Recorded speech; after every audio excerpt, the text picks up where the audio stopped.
episode 58 of our continuing series on the origins and meanings of Appalachian and Southern surnames. I wanted to let you know that I've not posted a video for a couple weeks because I had to work on my day job.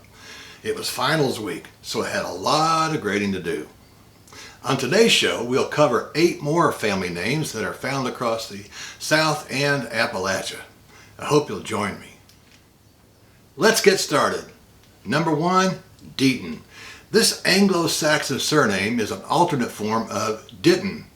This surname is not to be confused with the Scottish Beaton. It's amazing how one letter can change a meaning of a name and its origin. Apparently there were a lot of ditches on the farm that the first Deatons owned because it was a locational name and that it was given to a person who lived on a ditch farm. The farm must have had a lot of ditches running through it to drain a swampy land. At any rate, I was unable to locate Deaton among the traditional surnames of Scotland, Ireland, or Wales.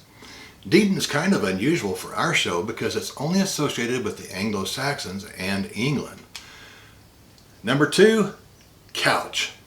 As I read this surname request, my mind raced to recall all the faces of people named Couch that I met in Kentucky during my 10 years as a professor at the University of the Cumberlands. Now, I have seldom met a family with such awesome character. From school superintendents to fiction writers, the Couch family in eastern Kentucky has earned a lofty place in many areas of endeavor. Regarding their surname and its origin and meaning, it's an English name of Anglo-French Latin derivation. It was introduced into England by French-speaking Normans in the 11th century. It was an occupational name given to an upholsterer. Now that makes sense to me. Looking around the Isles, it's absent from the traditional names of Ireland, Scotland, and Wales, so I think we're safe in calling Couch an English surname. Number 3, Colburn, or Colburn.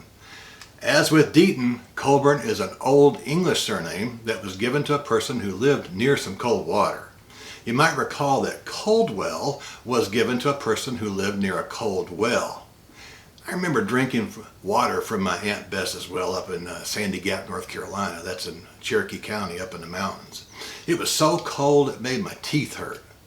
Also, like the Deaton and Couch family, Colburn is essentially of English derivation. It's not found among the traditional surnames of Ireland, Scotland, or Wales. Number 4, Mayo. I'm going to show my age with this surname. Back in 1982, I was recovering from a major breakup with my first love. We had dated since 1978, so virtually any movie that featured a love story had special meaning for me, offered hope. One such movie was An Officer and a Gentleman. It starred Richard Gere, Deborah Winger, Lou Gossett Jr., and Knoxville's own David Keith. Gere's character was named Zach Mayo. That brings us back to the requested surname, Mayo. In England, the name can be a shortened version of the Anglo-Latin Hebrew name Mayhew. Most people named Mayhew, however, carry a family name that's most likely derived from the Irish.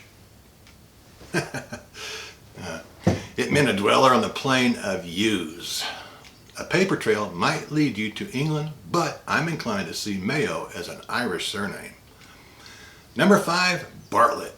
This is a rather interesting French surname. Some sources locate it in England as a gift from the Normans, but the Dictionary of American Family Names, 2nd edition, claims it is a diminutive pet form of Bartholomew, which, of course, was one of the names of Jesus' disciples, or one of Jesus' disciples' names. I'll get it straight in a second. The character of Bartholomew, by the way, has a lot of screen time in the movie Risen. The actor playing Bartholomew is a Northern Irishman named Stephen Hagen. He does a great job of channeling flippant and younger Mel Gibson from the Lethal Weapon series. If you haven't seen Risen, you owe it to yourself to watch it. Back to Bartlett. I could not find it among any of the traditional names of Ireland, Scotland, or Wales, so I think we're safe in calling it a traditional English surname of French origin. You might ask, why not call it just a French surname? Well, that's because the French version is... Number 6, deHart. Well, here we go from a French surname to a Dutch surname. It seems French though because of the definite article. It means the deHart. I can't find any evidence that it's been in the Isles for very long, so it must have come straight to the U.S. from Holland. Consequently, I'm calling deHart a Dutch surname. Number 7, Manasseh. This is another Dutch Flemish surname that's derived from and the French. It may not seem like it, but these are forms of a Hebrew name, Manasseh. Just like a few of our names today, Manasseh is not very common in the Isles, so I think that it too came straight to America from the continent. I think we can call Manasseh a Dutch or Flemish surname depending on where your line leads you. Number 8, Hutton. This surname is English. It means from the Hoe or Who estate. Unlike our other names today, Hutton has been in the Scottish records since 1263. The Hutton folks in Ireland came from Cumberland, England during the plantation era of the 17th century. They settled mostly in Antrim and Armagh. While the surname Hutton is of English origin, those who brought the name to America could have come from England, Scotland, or Ireland. I think you'll need a paper trail to determine the origin of your line of Hutton. Well folks, that's all I have for you today. I really appreciate you for joining me on this brief excursion into our family histories. I hope you got something meaningful out of the discussion. If you did, please like, share, and subscribe to the channel. Before I sign off, I want to invite you to watch the Vantage Point video on my recent trip to Switzerland, northern Italy, and southeastern France, the French Alps. It's been up for a couple of weeks, but not many people have watched it. If demand warrants it though, I'll be back soon with another episode of the Vantage Point, including episode 59 of our series on Appalachian and Southern surnames. In the meantime, I hope the good Lord smiles on you and yours. Bye-bye.